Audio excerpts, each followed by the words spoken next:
Hi there, and welcome to Michigan Matters. As social network use rises among teens, the reports of more cyberbullying. What's a parent wanting to keep their child safe from such threats to do? Brian Eisenberg, co-founder of Family Signal, has a new app to alert parents to dangers, and he's here to talk about it and cyberbullying. Then the roundtable's on deck to discuss a host of topics. So join us as we kick it off with Brian Eisenberg today on Michigan Matters. From CBS 62, this is Michigan Matters with Carol Kay. We are pleased to welcome Brian Eisenberg, who is the co-founder of Family Signal, to the show. It's great to see you. Likewise, good to see you too. Well, I have to tell you, when I first heard about Family Signal, all the things you were doing, it's an incredible app that parents need to know more about. But let's put the framework of cyberbullying. We all grew up of a certain generation, and bullying has been around since prehistoric man. But cyberbullying, what's the difference between that and just bullying? Well, bullying, back when I was a kid, you had to have the nerve to go up and approach someone and say what was on your mind to their face, which required a certain amount of, bravery. Today, the cyberbully is allowed a lot of leeway in cowardice because it's very easy to be brave in a room by yourself with a keyboard. There's no one there to stop you. There's no one there to tell you you're doing wrong or you've gone too far or whatever the case is. And, when a child, when they are, and they still are children, gets that far out of control or has that much anger, the train goes off the tracks pretty quickly. Right. And I know you have statistics, too, on social media use amongst teens in particular, which This is a real problem. Yeah. But let's see, from the age of 12 to 17, I believe 93% of teens of that age group in America are online, and 73% of them are using social media. Are there statistics of what percentage of teens in this age group, which you get as a vulnerable age, of course, have issues, or is there anything on that? Any way to quantify it? The Pew report come out with lots of pertinent information in that sense. But this is a problem that touches every house. Yeah. From about the age of 9 all the way through.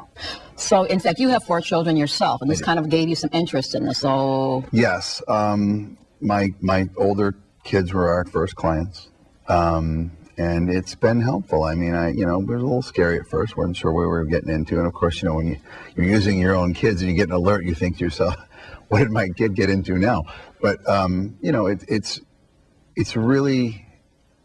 It's a special opportunity for parents to get out in front of a problem and solve the problem or be a part of the problem without having to rely on A, the kid telling them that the problem is taking place, which is never going to happen, and B, because, things can go south really quickly, from the internet to, the worst possible, scenarios for parents. And so it's really, really important that, parents have this opportunity to know. So Family Signal, which you're co-founder of, talk a little bit about the genesis of it. Okay. Family Signal, we started as a security company. My partner, Matt Fanto, brilliant programmer, really, really, really smart, has a government background in cryptography, really big brain. And he created the first product, and sort of Family Signal was born in the attempt to improve that product. And so we loved the idea. We loved helping people. We loved, the public piece of it. And so we went full bore with Family Signal, and he's really made a remarkable piece of software. So tell me, Family Signal, how does this work? Let's say I'm a parent and I have a 10-year-old and child's on the computer all the time with Facebook, whatever. What do you need to do, and how does this work? Very simple. Family Signal is actually really, really easy. You go to our website, or you can also buy it at bestbuy.com. You need your child with you, which, we encourage because we want you to encourage communication with your child to grow into this experience of social media together. You need his password or her password. You put her in the password. The parent puts in their cell phone number and their email address, and we start monitoring, and that's it. And it works in every state.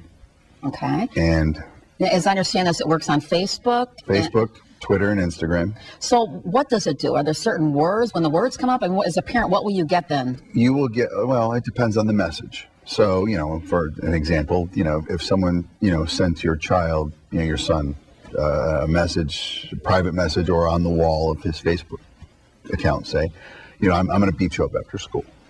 Something simple.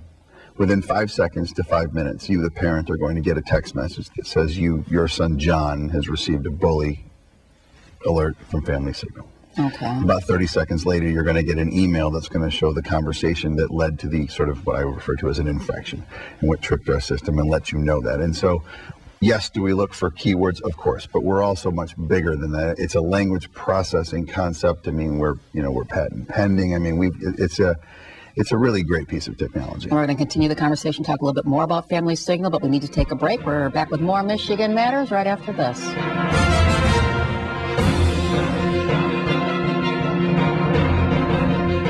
Welcome back to Michigan Matters, where we're talking with Brian Eisenberg, co-founder of Family Signal, who has a new app to help parents learn more about keeping their children safe from cyberbullying. And Brian, you're talking about parents and children, and the conversation and communication between them is part of the dynamic. And talk a little bit about that. Yeah, the best way to get involved and combat this ongoing issue is to be involved with your kid, and you're never going to catch your kid. They're so much smarter than we are. They're so much further down the road. Technology is secondhand to them. We Yes, have to think about it. My 12-year-old daughter teaches me something new about my phone all the time.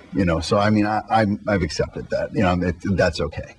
But with that being said, it's really, you need to sort of, instead of looking through the phone and pounding the desk about you're not going to be a part of this, if a billion people are doing something, it's not going anywhere. And so I encourage as much as possible to, sit down with your child, say, look, I know this is here. You know this is here. Let's instead of me fighting with you about this, let's do this together, set up some guidelines, and sort of draw the line in the sand for the beginning of your together relationship of sort of the social media abyss. It seems like too often we hear of these horrible stories of a young teen who we found out after the fact was being cyberbullied from friends or so-called friends, peers at schools, I'll call them, and other things, which is so horrible, and your heart breaks for the parents. Oh, it's terrible. I mean, and there's been so many now that, I mean, you can pick your news show, 2020 or Dateline, whatever, and there's Barbara Walters or whoever it is, and, and we're in this nice living room and with these nice looking parents, and there's a dog, and there's a picture of the girl or the child on the table, and, and they're talking about how, Kathy was a captain of the tennis team and she wanted to go to Yale or whatever. And, it's the setup for the fact that, obviously Kathy is, dead or in the hospital or something because she had an online life, which almost every teen in this country does. The problem is that at the end of these awful segments with these terrible endings, these parents, they look right in the camera and they say with broken hearts, we didn't know.